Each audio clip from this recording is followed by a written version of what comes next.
Olá, boa noite. Eu sou o professor Paulo e hoje nós vamos falar sobre um tema, o sofrimento no trabalho, com as teorias de Christophe de Jures. Muito bem. Nos vídeos anteriores, eu comentei sobre as referências no mundo do trabalho, os motivos que conduzem ao adoecer do trabalhador e ao sofrimento físico, psíquico e emocional. Segundo de Jures, a dignidade humana, portanto, tem que ser o valor supremo ao realizar uma atividade laboral, ou seja, no mundo do trabalho, né? E para isso é necessário resistir e enfrentar as dificuldades, né, em relação às atividades laborais. E nem todos conseguem, devido à sua fragilidade psíquica. Então aí vem o adoecer, o sofrimento e o fracasso em relação às suas atividades laborais. Muito bem. Esses temas, eles se referem às teorias de Christophe de Jures. Ele é um médico e psicanalista francês que aborda sobre a psicodinâmica do trabalho. De Jures, ele afirma que o trabalho, ele pode conduzir para dois vieses, ou para o prazer, ou para o mal-estar e o sofrimento. E a psicodinâmica do trabalho é uma abordagem que estuda justamente esta relação entre o homem e o trabalho como produto desta relação, em relação também à própria organização do trabalho. Então, esse é um dos principais pilares que nós estudamos, né, em relação à subjetividade e da vida psíquica quando uma pessoa desenvolve as suas atividades laborais, que podem conduzir para o sofrimento ou para o prazer ao exercer as suas atividades, ok? Muito bem. A psicodinâmica do trabalho, ela visa compreender e intervir sobre as condições que são desestruturantes e hostis em relação ao trabalho. E mesmo assim, nestas condições, os trabalhadores, de forma geral, tentam, de alguma forma, manter um equilíbrio emocional. Ou seja, os trabalhadores, eles desenvolvem alguns mecanismos de defesa frente a esta realidade que eles estão passando em relação à organização do trabalho. Eles, então, os trabalhadores, de forma geral, então, eles atuam, eles criam mecanismos, se defendem do sofrimento. Para quem está presente, então, sejam bem-vindos, uma ótima noite. Eu sou o professor Paulo e estou falando sobre uma teoria de Christophe de Jures, que é o sofrimento no trabalho. Muito bem. Com isso, as pessoas procuram tentar lidar com essa desestabilização por meio de mecanismos de defesa, como eu falei, e essas estratégias buscam uma relação mais harmoniosa e saudável com as atividades que as pessoas desenvolvem. Então, no entanto, é preciso ter em mente que essas pessoas, né, os trabalhadores de forma geral, eles podem causar, né, o seu próprio sofrimento, porque muitos fatores conduzem a esta situação, tornando o trabalho desprovido de significado, que eu vou falar um pouco mais sobre isso. Ou seja, né, o trabalhador, quando entra nesta condição, ele está, na verdade, preso, está estagnado, e é muito provável que ele permeie aí pelo viés do sofrimento e desenvolva algumas patologias no ambiente de trabalho. Quando a gente fala da psicopatologia do trabalho, a gente explora a organização do trabalho, né, e como que esta organização oferece condições para que as pessoas desenvolvam as suas atividades.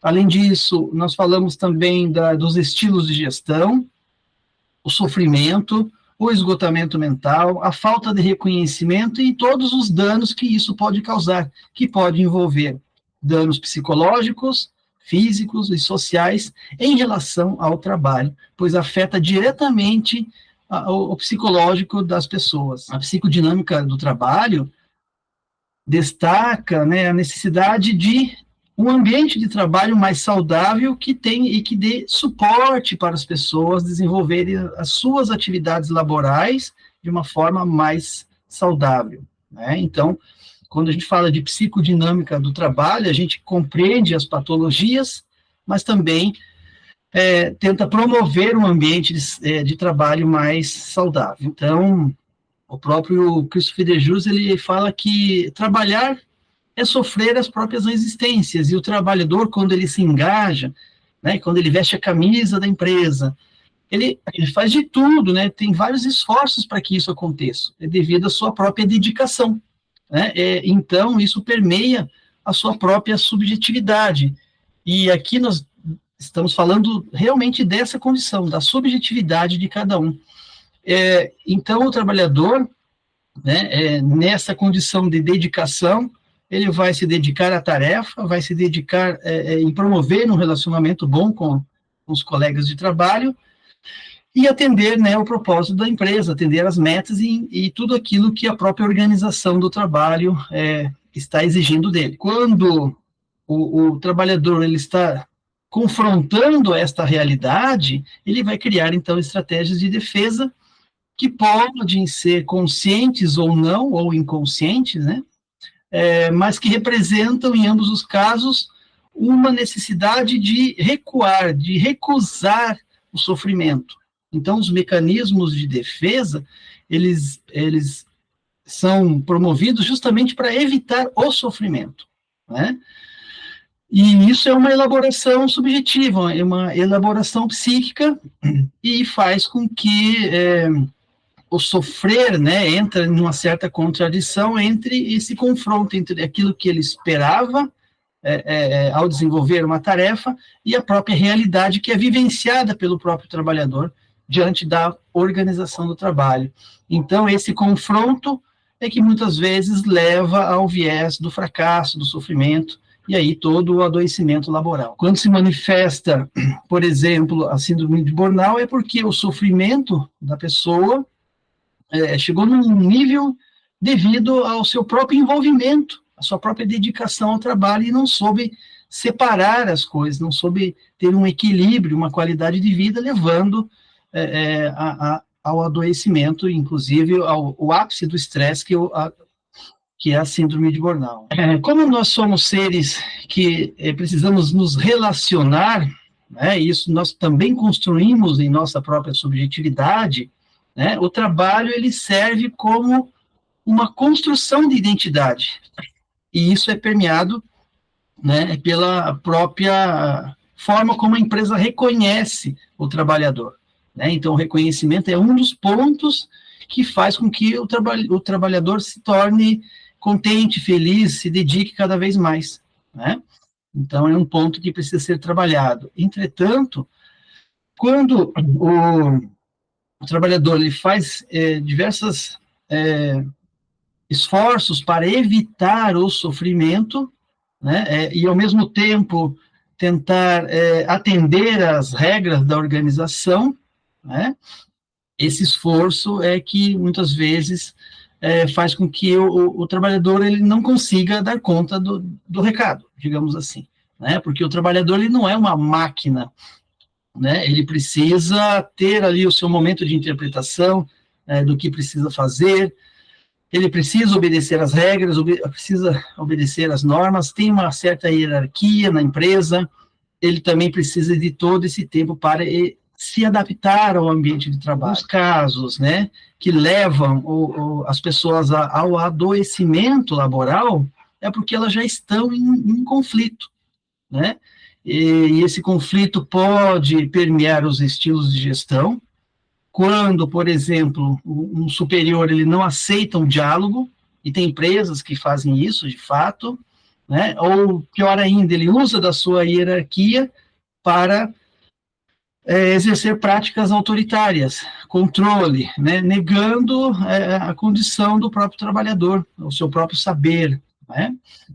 Então, muitas vezes, a prática do próprio colaborador agiliza, faz com que esse controle sobre o trabalhador, né, sobre o colaborador, seja utilizado justamente para aumentar ali o processo produtivo, ou seja, a produtividade, né? Mas esta recusa ao diálogo também é um viés aqui que faz com que as pessoas sofram no ambiente de trabalho, né, porque existe aqui, permeado pela hierarquia, né, do seu superior, as condições de estilos de gestão, o autoritarismo, né, que, por exemplo, é uma forma de domínio, de controle, é um estilo gerencial que não se importa com as consequências para a saúde do trabalhador. Então, aqui, o estilo de gestão tem vários, né?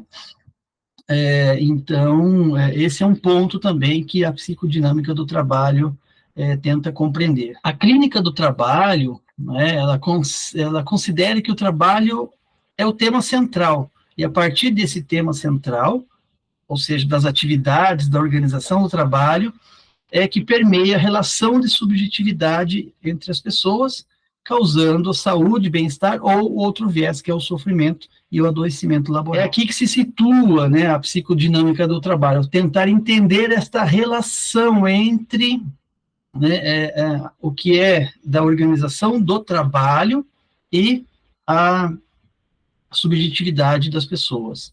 E esta relação de sofrimento, né, é justamente isso, né? A gente precisa compreender que aquilo que acontece na subjetividade de cada um, e isso é construído, né, de acordo com a própria história de vida de cada pessoa. As atividades, muitas vezes, elas não são estipuladas com clareza, né?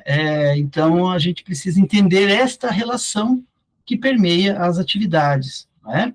A própria vivência do indivíduo, a sua experiência, que também esse confronto, como eu falei, é que gera determinados sintomas, como, por exemplo, a ansiedade, que começa pela insatisfação do trabalho e, assim, vai cada vez mais se esgotando, né, nas suas atividades laborais. Muitos autores, né, eles falam justamente dessa questão, ao contrário, né, que fala da satisfação, que fala da motivação, que fala do comportamento do indivíduo dentro da empresa. Ok, mas como que as pessoas lidam com esse sentimento, né, vivenciado pela própria pessoa, aquela pessoa que exerce a atividade laboral, né? Então, é a subjetividade de cada um que precisa ser entendido, né? E se diante desse contexto, a atividade laboral perdeu o sentido, o que vai acontecer com esta pessoa? Né? O trabalho, de repente, que começou com aquela motivação, de repente se tornou desinteressante esse trabalho. Então, através dessas condições, vem a indignação, vem a inutilidade, vem o adoecimento, e aí não, é um viés que muitas vezes não tem volta. Então, o sofrimento do trabalho, a gente precisa entender sobre esses aspectos, né? Principalmente nisso que eu acabei de falar, que quando o trabalho perdeu o sentido, as atividades não têm mais valor, não têm mais sentido, ficou desinteressante, é um caminho para o sofrimento. E esse questionamento, né, é justamente para mostrar a finalidade do trabalho que nós exercemos. Essa atividade, ela tem qualidade, ela permite que você tenha um equilíbrio entre a vida pessoal e profissional. Então, são perguntas que têm que ter um significado para quem exerce uma atividade laboral, né?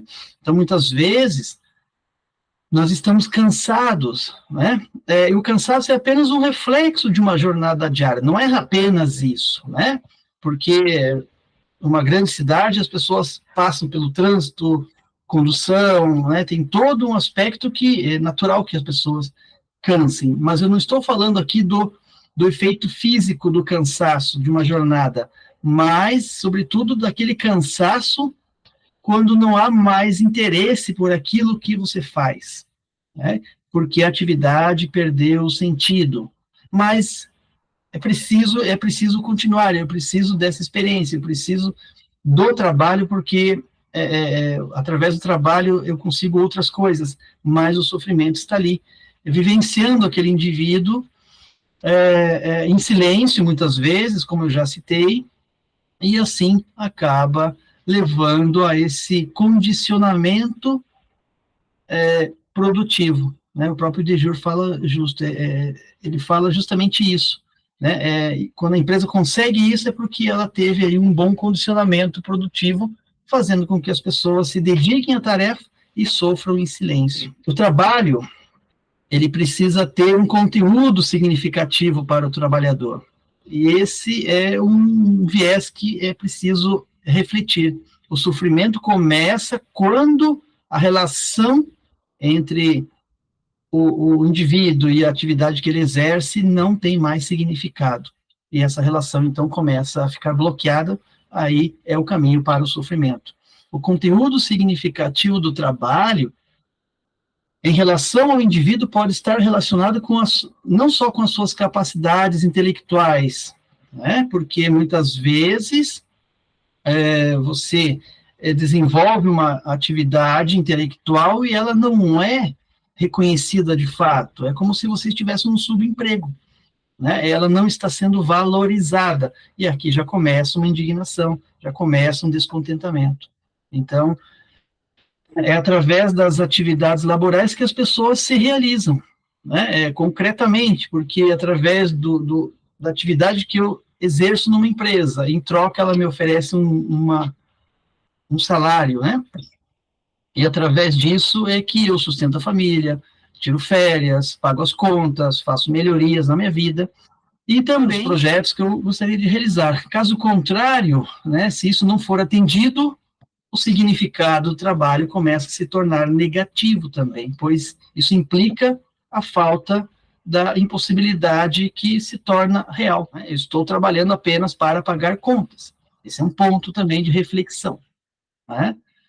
A tarefa, ela sempre vai exercer um aspecto simbólico, né? Esse aspecto simbólico é o que dá um conteúdo significativo, pois a atividade também depende dessa subjetividade de cada um, ok? Por isso que vocês já ouviram falar do jargão, que o trabalho, né, a gente não deveria trabalhar por prazer, né, mais ou menos nesse sentido, porque ela faz essa relação, né, daquilo que nós desenvolvemos como atividade, a tarefa deveria conduzir sempre para esse viés, né? Tem que ter um significado. Se o indivíduo não consegue aquela adaptação nesse contexto, começam então as frustrações e esse conteúdo significativo perdeu-se. Então não foi feita a conexão, né? Então o sofrimento começa justamente porque essa relação do colaborador versus a organização do trabalho não foi permitida uma adaptação desse indivíduo. E diante desse contexto começam as estratégias defensivas. Então, quando tudo o que foi possível fazer pelo colaborador ficou esgotado, todos os seus meios de defesa para aliviar a insatisfação, né? Ou seja, quanto menor o conteúdo significativo, maiores são as chances de caminhar para o viés do sofrimento. E, por um viés aqui de estudo, nós também compreendemos que as empresas aprenderam a explorar isso, né? Porque atualmente nós estamos inseridos em critérios de produtividade, e o comportamento ele é condicionado e é favorável a esse processo de produção, né? Ao critério de produtividade. Você precisa atingir metas, você precisa atender o cliente em tantos minutos, você precisa obter um índice de satisfação, então nós estamos submetidos a esses tipos de critérios. Quando você entra numa empresa, quantas exigências você tem que passar, quantas exigências são atribuídas para desenvolver a tarefa, aí você nota a quantidade de controle, a hierarquia, o modelo de gestão, que já são criadas como estratégias para explorar isso do próprio indivíduo, aumentando sempre a produtividade. Então, as pessoas, elas já entram numa atividade laboral submetidas nessas condições. E na impossibilidade de encontrar uma saída, o indivíduo entra para o descontentamento, a frustração, e muitas vezes volta para si mesmo, sofre em silêncio e acaba adoecendo. Os pontos aqui que eu estou apresentando para vocês é apenas para reflexão, né? Mas se vocês perceberem quantas pessoas não estão sofrendo ao desenvolver as suas atividades laborais, ok? O que é explorado pela organização não é o sofrimento, não é isto, mas é como que essas pessoas vão se adaptar àquelas regras da empresa. E assim, as pessoas é que vão criar mecanismos de defesa para lidar com esse sofrimento quando ela está exercendo a atividade, né? Então, a exploração do sofrimento em determinadas profissões é que gera, por exemplo, um tipo de trabalho robotizado, né? A pessoa não tem tempo para outras coisas, ela fica alienada de si mesma, perdeu a sua subjetividade porque precisa somente falar de trabalho, né? Então, a subjetividade do próprio sujeito está permeando sobre esse aspecto, tensão, né, a nervosismo e outros artifícios apresentam-se como início aí de um adoecimento, porque eu preciso atender o ritmo de trabalho. Então, quanto mais rígida for a organização do trabalho, maior é a chance de enfrentar, né, esse sofrimento. E diante da fragilidade psíquica do próprio indivíduo, assim, então, ele cai no adoecimento laboral. Basta diminuir a pressão no trabalho e vocês vão perceber que já começa a desaparecer o sofrimento. É só um ponto de atenção também. O sofrimento não pode ser extinto na pessoa, né? Mas ele pode ser modificado, pode ser adaptado para que a pessoa alivie esse sofrimento nesse sentido, que é uma das tarefas da própria psicodinâmica do trabalho, entender, né, essas condições e proporcionar, né, uma resposta melhor para que o indivíduo ele permeie o viés do prazer, né, da criatividade ao exercer suas atividades laborais. Eu tenho falado aqui bastante sobre a organização do trabalho, né? A organização do trabalho, ele está nesse contexto inserido. A própria palavra organização do trabalho, que está associada à divisão de tarefas, de responsabilidades, dos controles e da hierarquia. Dentro dessa organização de trabalho, existem as condições de trabalho que permeiam o próprio ambiente físico apresentado pela empresa e as condições de higiene, né, e as condições de exercer a atividade que a empresa oferece. E, um outro ponto, as relações de trabalho. As relações envolvem a comunicação, as relações internas, a comunicação entre os líderes e as pessoas que fazem parte desta organização, e as relações, né, com clientes e fornecedores. Então, está envolvida aqui a comunicação.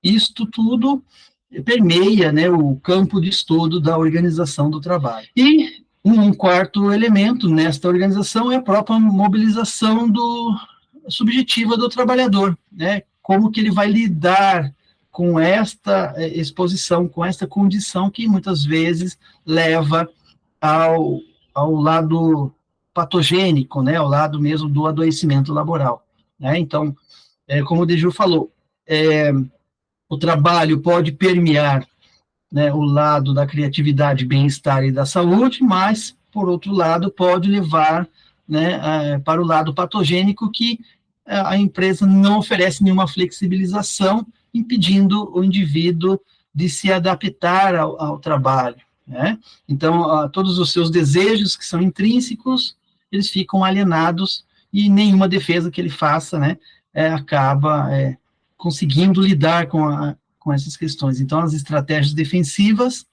é a forma como o indivíduo vai lidar com aquilo que está causando indignação, sofrimento, né, e evitando, é evidente, de adoecer, porque a psicodinâmica do trabalho, nós estudamos a subjetividade, né, a psicologia do trabalhador em relação a essa realidade que o trabalho impõe, né? Só para encerrar aqui, né, o que as empresas podem fazer para diminuir esse sofrimento do trabalho, né? Criar um ambiente mais saudável, promover qualidade de vida aos colaboradores, promover uma psicoterapia como benefício, promover o equilíbrio da vida pessoal e profissional, né? Promover treinamentos, né, um programa de reconhecimento profissional que são os incentivos financeiros, prêmios, bônus, tudo isso ajuda a diminuir esse enfrentamento do colaborador em relação à organização do trabalho, né? E aqui eu deixo uma mensagem para os líderes, né? Se preocupem mais com as pessoas e menos com os resultados, porque as pessoas, quando elas estão bem com a sua saúde mental, elas próprias geram os seus resultados. Essa é uma frase que eu achei muito interessante, né? Então, acho que o lado mais insólito da abordagem da psicopatologia da organização do trabalho é justamente compreender essa exploração mental, compreender a subjetividade do sujeito quando ele exerce as suas atividades laborais, né? O que eu expus aqui para vocês é só uma parcela desta teoria, né? Mas eu acho muito interessante para quem desempenha uma atividade laboral, né? Se você gosta desse conteúdo, se você é entusiasta da psicanálise, se você quer aprender mais, se você quer aprofundar os conceitos desse tema e de outros temas que eu vou apresentar aqui para vocês, eu tenho um convite para vocês, né? Se você é entusiasta, estudante ou profissional de qualquer área e quer aprofundar os conceitos da psicanálise, eu convido vocês a conhecer, né, e fazer parte do meu grupo de estudos, que está, o link está ali na bio depois. Então, é um convite para que você junte-se a nós e compreenda, né, as nuances da mente humana, né, e estude com a gente aí, para que a gente possa ter boas discussões, né? Então, agora, às 20 horas, para o meu grupo de estudos, eu já vou começar a trabalhar aí um pouco mais, aprofundando mais essas teorias, ok? Bom, da minha parte é isso. Se alguém gostaria de colocar aqui alguma questão associada às atividades laborais, alguma experiência, fiquem à vontade. Caso contrário, daí a gente encerra. Eu agradeço aí a participação de todos que estão presentes, mais uma vez, né? Toda terça-feira eu vou fazer aqui uma atividade para que a gente possa apresentar cada vez mais, né, as teorias da psicanálise, e fique, então, à vontade para que vocês perguntem, tá certo? Eu que agradeço, gratidão aí a todos os presentes. Ok, então, mais uma vez agradeço, uma ótima semana para vocês, um bom feriado, e até a próxima terça. Muito obrigado, gratidão.